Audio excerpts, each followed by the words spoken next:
அருட்பெரும் ஜோதி ஆனந்த வணக்கம். சென்னை அன்பர்களே, நண்பர்களே, இயற்கை நம்மை அதிகமாக ஆசீர்வதித்து சோதிக்கும் சூழலில் இருக்கிறீர்கள். எல்லா விதங்களிலும் உங்களுக்கு பாதுகாப்பு கிடைக்க வேண்டும், எல்லா விதங்களிலும் உங்களுக்கு ஆசிகள் கிடைக்க வேண்டும் என்று மனமாற இந்த சூழலில் நான் வேண்டிக் கொள்கின்றேன். சென்னையில் இருக்கக்கூடிய ஒவ்வொரு நபரும், நமது ஒவ்வொரு அன்பர்களின் வாழ்விலும் எந்த விதமான அசம்பாவிதங்களும் ஏற்படாமல் இயற்கை அன்னை வந்து உங்களை பாதுகாப்பாகவே உங்களை வைத்திருக்க வேண்டுமென்று இந்த சூழலில் பிரார்த்தித்துக் கொள்கின்றேன். இந்த பிரார்த்தனை சென்னையில் இருக்கக்கூடிய ஒவ்வொரு உயிருக்கும் இந்த நொடியில் சென்று சேரட்டும். அருட்பெரும் ஜோதி, அருட்பெரும் ஜோதி, தனிப்பெரும் கருணை, அருட்பெரும் ஜோதி.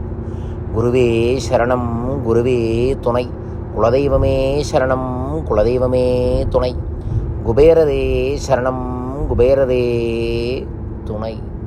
காக்க காக்க சென்னையை இயற்கை காக்க காக்க பார்த்து காக்க காக்க சிறப்பாக எல்லா அமையும், பத்திரமாக அமையும். வாழ்க.